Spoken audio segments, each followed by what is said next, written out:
Salam, hər vaxtınız xeyir olsun, hörmətli izləyicilər. Dostoven efirində yenidən xoş gördük. Dövlət Məşğulluq Agentliyi ilə Dostovenin birgə layihəsi olan iş saatını izləyirsiniz. Yeni xəbərlərimiz və aktual mövzularımız ilə qarşınızdayıq, efirimizə başlayaq. Bugün iş saatında Vətən müharibəsindən sonraki dövrdə dövlət başçısının tapşırıqları əsasında şəhid ailəsi üzvləri və müharibə iştirakçıları ilə bağlı həyata keçirilən məşğulluq tədbirlərindən danışacağıq. Qonağımızla birgə bu barədə ətraflı söhbətimiz olacaq. Bəs geridə qoyduğumuz həftə ərzində nələr baş verib? Dövlət Məşğulluq Agentliyinin İdarə Heyətinin sədri Sadiq Əliyevin Abşeron rayonunda vətəndaş qəbulu keçiriləcək. Məşğulluğa dəstək layihəsi çərçivəsində yeni layihənin icrası start verilib. Peşə Fest bu dəfə Xaçmaz rayonunda baş tutub. Dövlət Məşğulluq Agentliyi tərəfindən gələcəyin peşələri sammiti keçiriləcək. Daha ətraflı həftənin xəbər xilasəsində izləyirik.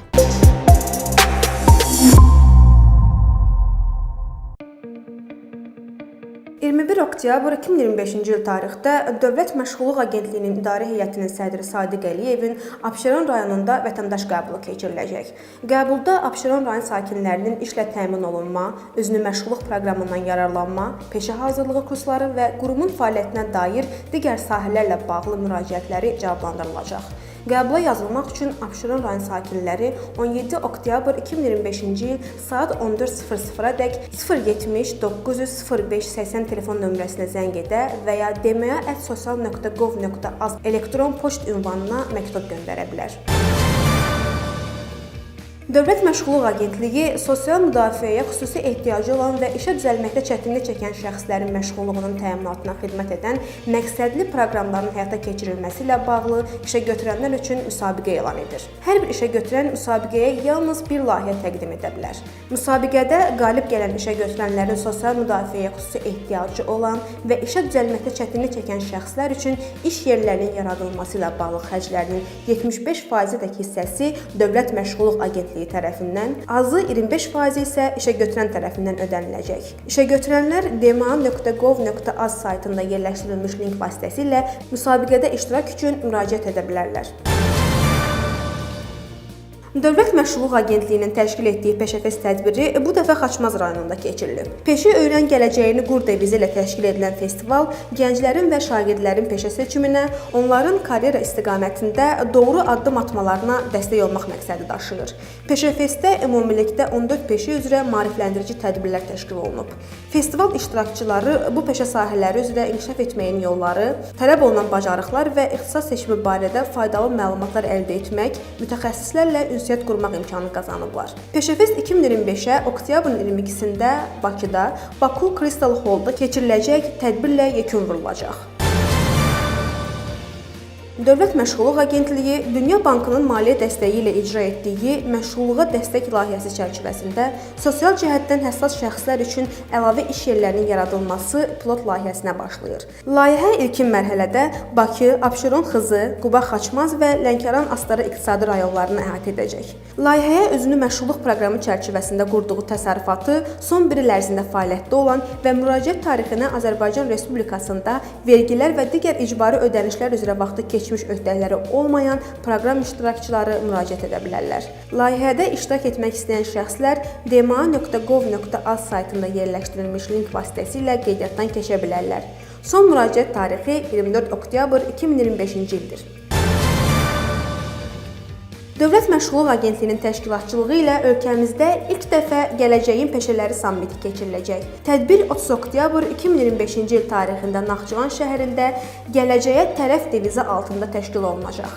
Sammitin məqsədi əmək bazarında baş verən dəyişiklikləri, yeni peşə və bacarıqlarla bağlı tələbləri, texnologiya və innovasiyaların iş dünyasına təsirlərini peşəkar mühitdə müzakirə etmək, təhsil və məşğulluq sahələrində yeni çağırışlar nəzərə alınmaqla bu ekosistem iştirakçılarının gələcək əmək bazarına hazırlıqlarını dəstəkləməkdir. Gələn ay Gələcəyin Peşələri sammitinin Bakı şəhərində də keçirilməsi nəzərdə tutulub.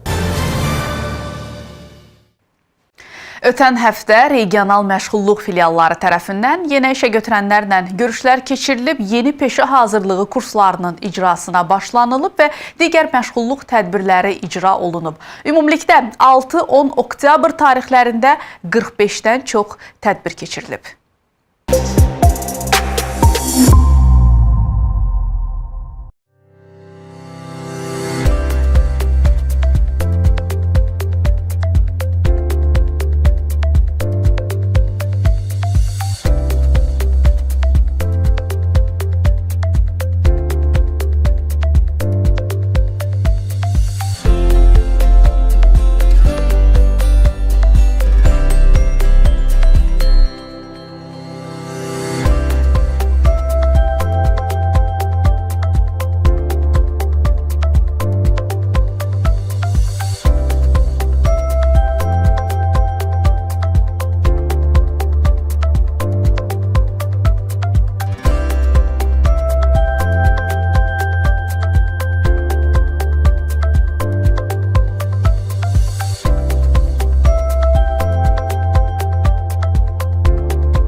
İşğaldan azad olunmuş ərazilərimizdə də məşğulluq tədbirlərinin icrası davam edir. Həm Şərqi Zəngəzur, həm də Qarabağ regional məşğulluq filialları tərəfindən həftə ərzində işə götürənlərlə görüşlər keçirilib, öz doğma yurdlarına köçürülmüş vətəndaşların məşğulluq imkanları qiymətləndirilib.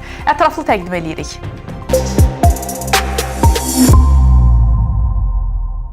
Qarabağ regional məşğulluq filialının nümayəndələri Ağdərə rayonunun Həsənriz kəndinə yeni köçürülmüş sakinlərlə görüşüblər. Onların məşğulluq imkanları qiymətləndirilib, mövcud iş imkanları araşdırılıb. Görüşdə iştirak etmiş vətəndaşların müraciətləri üzrə aidiyyatı işlər aparılıb. Şərqi Zəngəzur regional məşğulluq filialı ilə Zəngilan rayonunun Ağalı kəndində fəaliyyətdə olan Oba Market məhdud məsuliyyətli cəmiyyəti və Intec Energy Solution məhdud məsuliyyətli cəmiyyətinin nümayəndələri arasında görüşlər keçirilib. Görüşlərdə sakinlərin məşğulluğunun təmin edilməsi istiqamətində əməkdaşlıq məsələləri müzakirə edilib. Qarabağ regional məşğulluq filialı ilə Parlament Akademiya hazırlıq kursunun nümayəndələri arasında görüş keçirilib. Görüşdə işə düzəltmə, peşə hazırlığı və birgə maliyyələşmə proqramı ilə bağlı müzakirələr aparılıb, birgə peşə kurslarının təşkili barədə razılıq əldə olunub. Filial tərəfindən Ağdamda da işə götürənlərlə görüşlər keçirilib. Ağdam City Hotel, Rahat Market və Zəfər restoranının rəhbər heyəti ilə təşkil olunmuş görüşlərdə müəssisələrdə mövcud olan vakansiyalar üzrə filial tərəfindən namizədlərin təqdim edilməsi, birgə maliyyələşmə proqramı çərçivəsində əməkdaşlıq və boş iş yerləri barədə məlumatların vakansiya bankına yerləşdirilməsi qaydaları barədə müzakirələr aparılıb. Qarabağ regional məşğulluq filialının nümayəndələri Xocalı rayonunun Xanyurdu, Şuşa kənd, Seyidbəyli, Daşbulaq və Badara kəndlərinə yeni köç etmiş sakinlərlə görüşüblər. Sakinlərin məşğulluq imkanları qiymətləndirilib, mövcud iş imkanları araşdırılıb, onlara məşğulluq tədbirləri ilə bağlı məlumat verilib. Qarabağ regional məşğulluq filialının müdiri Babək Tağıyev, Kənd Təsərrüfatı Nazirliyinin Aqrar İnnovasiya Mərkəzi və Qarabağ Universitetinin birgə təşkilatçılığı ilə Xankəndi şəhərində dəqiq kənd təsərrüfatında süni intellektin tətbiqi layihəsi çərçivəsində keçirilmiş bootcampda iştirak edib. Tədbir iştirakçılarına Dövlət Məşğulluq Agentliyi tərəfindən özünü məşğulluq proqramı çərçivəsində kənd təsərrüfatı istiqaməti üzrə verilən əmlaklar, həmçinin sakinlərin aqrar sahə üzrə maarifləndirilməsi tədbirləri barədə məlumat verilib. Dövlət Məşğulluq Agentliyi tərəfindən Ağdərə, Cəbrayıl, Laçın və Zəngilan rayonlarında daha bir qrup ailəyə özünü məşğulluq proqramı çərçivəsində mal və materiallar təqdim edilib. Verilmiş aktivlər hesabına onlar kişi bərbərxanası, avtoçilingər, un məmulatları istehsalı, kiçik dərzi sexi, qadın gözəllik salonu, qoyunçuluq, keçiçilik, arıçılıq və digər istiqamətlər üzrə kiçik bizneslərini yaradıblar. Şərqi Zəngəzur regional məşğulluq filialı tərəfindən Cəbrayıl rayon Mehdi Mehdizadə adına tam orta məktəbin şagirdləri üçün peşəyönümü məsləhət xidməti təşkil edilib. Şagirdlərə ixtisas seçimi barədə məlumat verilib. Davam edirik. Azərbaycan ordusunun möhtəşəm zəfər əldə elədiyi 44 günlük vətən müharibəsindən sonraki dövrdə dövlət başçısının tapşırıqları əsasında şəhid ailələri üzvləri və müharibə iştirakçıları ilə bağlı həyata keçirilən geniş miqyaslı sosial dəstək paketinin icrası uğurla davam etdirilir. Dövlət Məşğulluq Agentliyi tərəfindən həmin sosial dəstək paketi çərçivəsində post-müharibə dövründə şəhid ailəsi üzvləri və müharibə iştirakçılarından ibarət olan 27.800 şəxs məşğulluq tədbirlərinə cəlb olunub. Onlar müxtəlif istiqamətlər üzrə məşğulluq tədbirlərinə cəlb olunublar. İlk olaraq peşə hazırlığını qeyd edə bilərik. Təxminən 1300 şəxs məhz bu kateqoriyadan olan vətəndaş əmək bazarının tələblərinə uyğun olaraq müxtəlif istiqamətlər üzrə peşə hazırlığı kurslarına cəlb olunublar və daha sonra onların işlə təminatına dəstək göstərilib. Elə işlə təminatdan danışmışkən növbəti statistikamız məhz bu istiqamətdədir. 13.200 şəxs işlə təmin olunub Dövlət Məşğulluq Agentliyi tərəfindən dövlət və özəl müəssisələrdə mövcud olan boş vakansiyalar üzrə onların göndərişləri həyata keçirilib və artıq əmək fəaliyyətlərinə başlayıblar. Digər bir istiqamətimiz özünü məşğulluq proqramıdır. Dövlət Məşğulluq Agentliyi tərəfindən icra olunan önəmli aktiv məşğulluq istiqamətlərindən biri olan özünü məşğulluq proqramına 1300-dən çox vətən müharibəsi iştirakçısı və şəhid ailəsi üzvü cəlb olunub və onlar istehsal xidmət, kənd təsərrüfatı istiqamətləri üzrə bu proqrama cəlb olunmaqla öz təsərrüfatlarını yaradıblar. Digər bir istiqamət isə artıq məşğulluq tədbirlərinə cəlb olunma prosesində olan vətəndaşlar da var ki, onlar 5800 nəfər təşkil edir. Həmin vətəndaşlar hazırda özünü məşğulluq proqramı olsun, işlə təminat olsun və digər aktiv məşğulluq tədbirlərinə cəlb olunmaq üçün öz növbələrini gözləyirlər və hazırda bu proses davam etdirilir. Necə deyərlər, şanlı zəfərimizin qəhrəmanları indi də öz əməkləri ilə ölkəmizin inkişafına töhfələrini verirlər. Elə zəfər tarixinə öz adını yazdıran qəhrəmanlarımızdan birinin hekayəsini izləyəcəyik indi. O Bəxtiyar Həsənovdur. Bəxtiyar Həsənov Laçın şəhərində məskunlaşıb, Laçın sakinidir və burada məskunlaşdıqdan sonra Dövlət Məşğulluq Agentliyi tərəfindən işlə təmin olunan həmsöhbətimiz hazırda əməyin mühafizəsi üzrə mühəndis vəzifəsində çalışır. Uğur hekayəsini gəlin qəhrəmanımızın özündən dinləyək.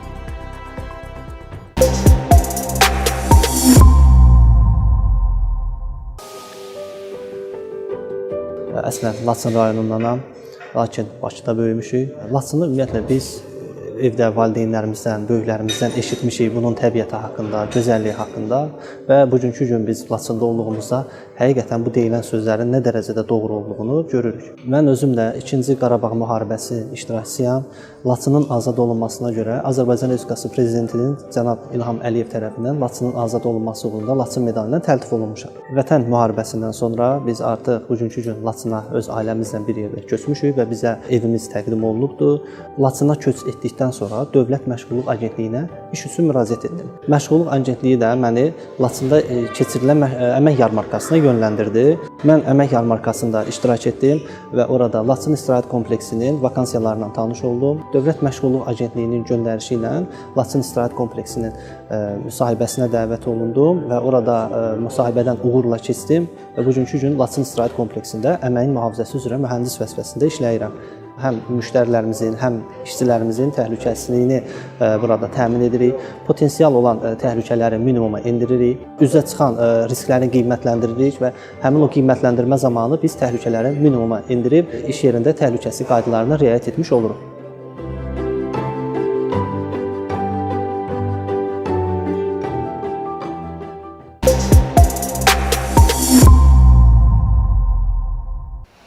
Davam edirik, hörmətli tamaşaçılar. Post-müharibə dövründə məşğulluq tədbirləri ilə bağlı görülən geniş miqyaslı işlər barədə indi studiyamızın qonağı ilə birgə danışacağıq.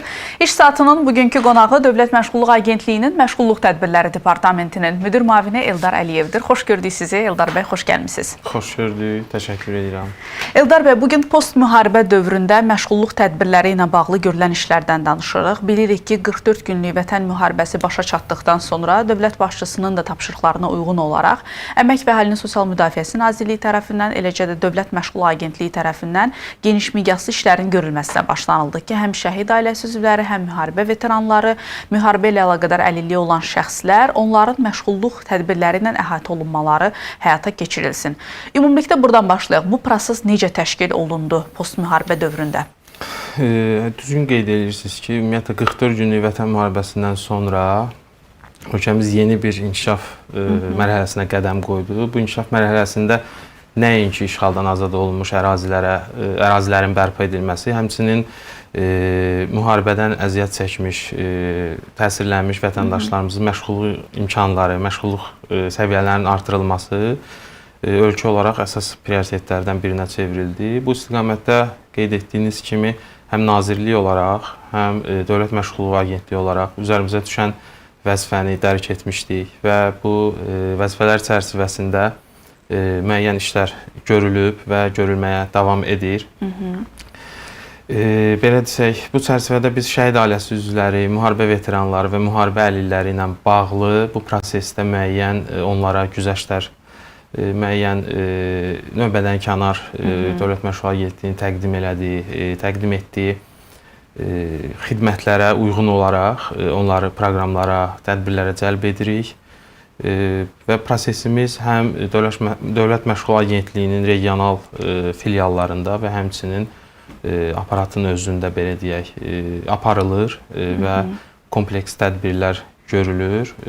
Burada məqsəd müharibədən belə deyək təsirlənən şəxslərin, bu kateqoriyada olan şəxslərin məşğulluq imkanlarının qiymətləndirilməsi, onların əmək bazarına sürətli inteqrasiyasının təmin edilməsi və işlə təmin olunmasına yönəldilib bütün diqqət və bu çərçivədə proseslər davam edir. Bildiyim qədərilə burada həmin şəxslərin Məşğulluq Agentliyinin yerli filiallarına və yaxud da ki, dost mərkəzlərinə müraciətlərini gözləmədən onlarla proses aparılırdı. Düzdürmü? Filiallar tərəfindən şəxslərlə gedilirdi, görüşülürdü, elə yerində onların məşğul imkanları qiymətləndirilirdi. Təbii ki, həm müharibə bitdiyi dövrdən sonra qısa müddət ərzində həm qeyd etdiyiniz kimi indiki vəziyyətdə belə biz həmin kateqoriyadan olan şəxsləri, yəni şəhid ailəsi üzvləri, müharibə veteranları və müharibə əlillərinə onların müraciəti olmadan öz ünvanlarında onların ehtiyaclarının müəyyənləşdirilməsi, ehtiyaclarına uyğun apara biləcəyimiz tədbirlərin müəyyən edilməsi məqsədi ilə səfərlər təşkil olunur. Bəli. Həmin səfərlər çərçivəsində nəinki məşğulluq imkanları, hətta şəxslərin ümumi sosial, iqtisadi problemləri dinlənilir. Və həmin səfərin nəticəsində biz şəxsləri müəyyən edilmiş müxtəlif istiqamətlərə cəlb eləyə bilirik. Bunlar hansı tədbirlərdir Eldar bəy? Hansı istiqamətlər üzrə əsas işlər aparılır? Bizim Dövlət Məşğulluq Agentliyinin təqdim etdiyi bütün istiqamətlər üzrə deyərdim ki, biz bu kateqoriyada olan şəxslərlə işləmişik. Qeyd etmək lazımdır ki, işə düzəltmə tədbirlərimiz özəl və dövlət sektorunda təqdim olunmuş vakansiyalara uyğun olaraq şəxslərə göndərişlər verilir və işlə təmin olunurlar. Bundan başqa bildiyiniz kimi bizim məşhur özünə məşğul proqramımız var. Orada da biz bu kateqoriyadan olan şəxsləri cəlb etmişik. Hətta hal-hazırda da prosesdə olanlar var. Bundan başqa peşə hazırlığı kursları misal göstərmək olar. Birgə maliyyələşmə və s. bu kimi tədbirlərlə bu kateqoriyadan olan şəxsləri əhatə eləməyə belə deyə çalışmışıq və proses davam edir. Bir qədər əvvəl biz nəticələri təqdim elədik. Artıq hansı nəticələr əldə olunub ötən 5 il ərzində? Bir də sizdən eşidək, həmin o sadaladığınız istiqamətlər üzrə əldə olunmuş göstəricilər nədən? Düzdür, proses indi də davam eləyir, amma cari vəziyyətə hansı nəticələr əldə olunub? Təbii ki, postmüharibə dövründə biz belə deyək, həm iş aparıb bitirdiyimiz, həm də hal-hazırda prosesdə olan vətəndaşlarımız var. Ümumilikdə biz 52 mindən çox şəxslə iş aparmışıq. Bunlardan özünə məşğul proqramına artıq cəlb olunmuş və əmlakla təmin edilmiş 13 mindən çox şəxsimiz var bu kateqoriyadan. Bundan başqa peşə hazırlığı kurslarına 1250 nəfər cəlb olunmuşdur. 13 mindən çox şəxs, bayaq qeyd etdiyim kimi, həm özəl, həm dövlət sektorunda işlə təmin olunmuşdur. Hal-hazırda 5 mindən çox şəxsimiz isə prosesdədir. Bildiyiniz kimi, həm özünə məşğulluq proqramına, həm peşə hazırlığı kurslarına bizim cəlb etməmiz müəyyən növbəlik əsasında həyata keçirilir və bu kateqoriyadan olan şəxslərimiz hal-hazırda həm özünə məşğulluq proqramının növbəli reyestrində, həm də peşə hazırlığı kurslarının təşkil olunması üçün təşkil olunmuş reyestrdə öz növbələrini gözləyirlər. Yəni prosesdədir. Siz özünü məşğulluq proqramını qeyd elədiniz və 13 mindən çox vətəndaş, bu kateqoriyadan olan şəxs, post-müharibə tədbirləri çərçivəsində özünü məşğulluq proqramına cəlb olunub. Ümumiyyətlə, bu tədbirlərin icrasında özünü məşğulluq proqramının rolu nədən ibarətdir? Özünə məşğulluq nəinki müharibədən təhsilənmiş şəxslərin ümumiyyətlə məşğulluğun və sosial müdafiənin təmin olunmasında önəmli yer tutur, önəmli, belə deyək, əhəmiyyət kəsb eləyir. Özünə məşğulluq şəxslərin öz kiçik bizneslərinin qurmağa və daha sonra işə götürənə çevrilməyə və davamlı məşğulluğun, layiqli məşğulluğun təmin olunmasına xidmət edir. Əlavə olaraq qeyd etmək istəyirəm ki, hal-hazırda bizim məşğulluq dəstək layihəsi çərçivəsində 100 artıq qalib benefisiarımız var ki, onlara verilən avadanlıqlardan belə deyək, təyinat üzrə istifadə edib və artıq bizneslərini böyüdüblər. Həmin şəxslərə növbəti mərhələdə artıq əlavə avadanlıqların verilməsi nəzərdə tutulur. Bu da göstərir ki, özünə məşğulluq proqramı əhali arasında həm populyarlıq qazanıb, həm dövlət tədbiri olaraq çox mühüm əhəmiyyət kəsb eləyir ki, şəxslər onlara verilən aktivləri böyüdə bilirlər, işə götürənə çevrilirlər. Gələcəkdə indi bizim araşdırmalarımız göstərir ki, hətta şəxslər artıq yavaş-yavaş işə götürənə çevrilir və müəyyən işçilər cəlb edirlər. Bu səbəblə özünə məşğulluq proqramı ümumiyyətlə məşğulluq tədbirləri arasında xüsusi yeri var və demək olar ki, sütun bir təminat forması deyə bilərik. Bilirik ki, bu proqramın da icrasında məhz şəhid ailəsi üzvləri, müharibə veteranları da onlar üstün hüquqa maliklər, onlara əlavə bir skorinq balı verilir növbəllik sistemində.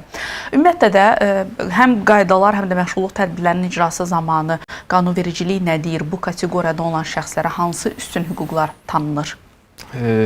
Qısa olaraq qeyd edim ki, özü məşğul proqramı müəyyən mərhələlərdən ibarətdir, qanunla müəyyən edilmiş qaydada. Bunlar şəxslərə məlumat və məsləhətlərin verilməsidir, özünə məşğul istiqamətin seçilməsinə köməklik göstərilməsidir.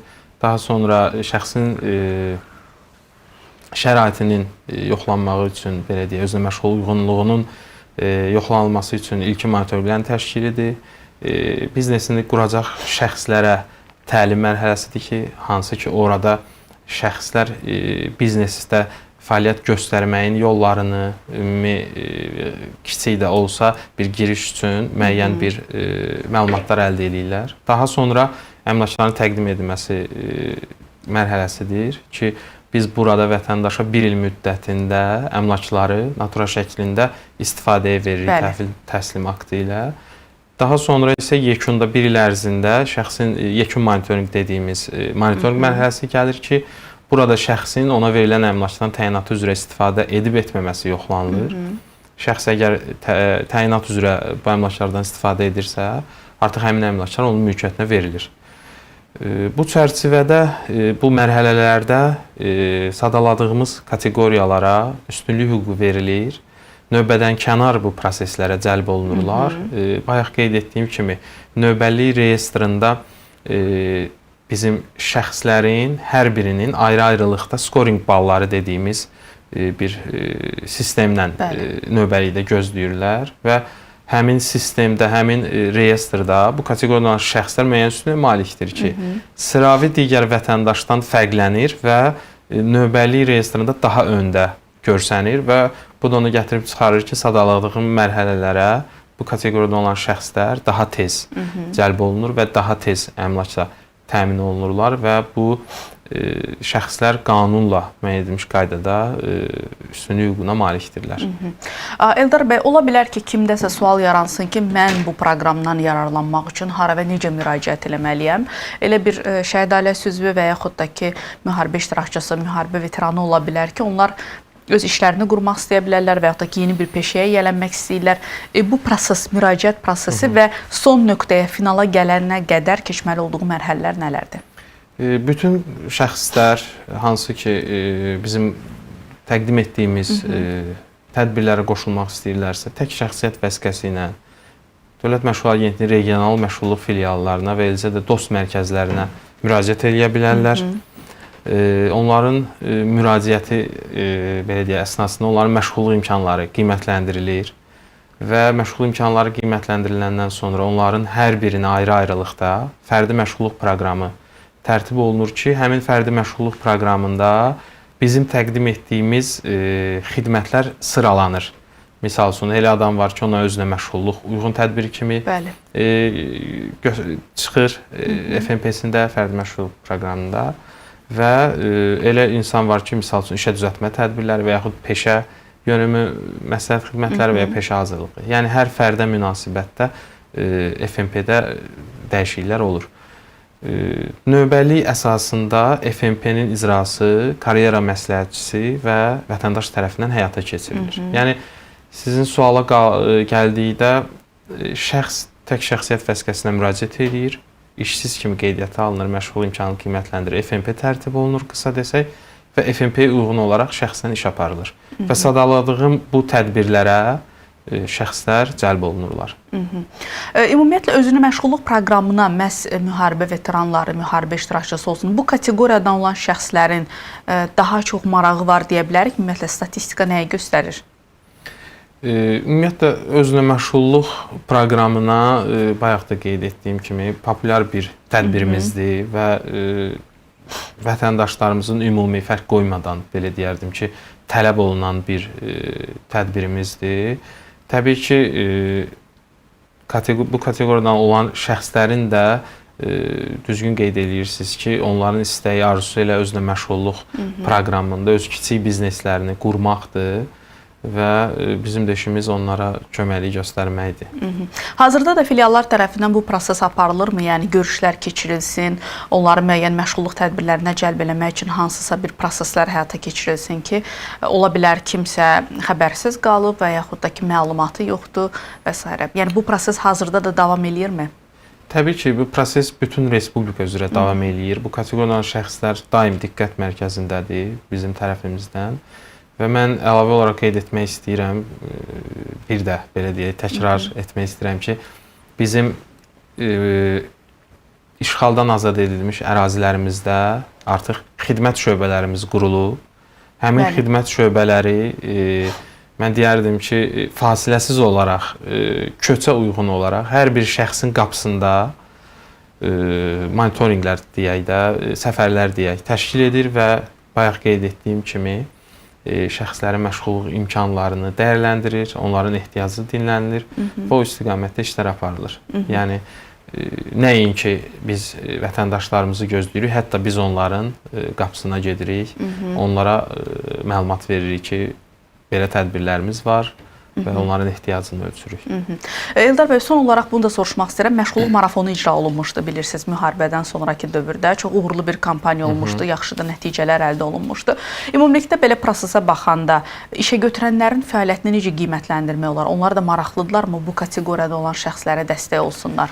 Təbii ki, bütün dövlət qurumları kimi özəl tərəf olan işə götürənlər də ümumi amal üçün, ümumi məqsəd üçün çəkilən əziyyətə, belə deyək, qoşulublar və onlar da çox maraqlıdır ki, bu kateqoriyada olan şəxslərin məşğulluğu təmin olunsun və daim həmin işə götürənlərlə biz sıx əməkdaşlıq edirik. Onların müraciətlərinə çevik, belə deyək, geri dönüşlər edirik. Yəni, qeyd etdiyiniz istiqamət üzrə daim işə götürənlərin marağı hiss olunur, belə deyək. Aydındır. Məşğulluq marafonunda da əslində onların iştirakından da bu qənaətə gəlmək olar ki, hər kəs buna bir məsuliyyəti kimi yanaşırdınız. Bir vəzifə kimi. Bəli, sosial tərəfdaşlar da və o yöndə prosesi aparırdılar. Təşəkkür edirəm sizə gəldiyiniz üçün və məlumatları bizimlə bölüşdüyünüz üçün. Mən təşəkkür edirəm. Sağ olun, çox sağ olun. Belə hörmətli tamaşaçılar, İş Saatının növbəti efiri ilə qarşınızdaydıq. Bugün Vətən müharibəsindən sonraki dövrdə Dövlət Məşğulluq Agentliyi tərəfindən şəhid ailəsi üzvləri, müharibə veteranları, müharibə ilə əlaqədar əlilliyi olan şəxslərin məşğulluq məsələlərinin həlli istiqamətində görülən işlərdən danışırdıq. Növbəti həftə yenə eyni saatda və eyni gündə qarşınızda olacağıq. Görüşərik, hələlik.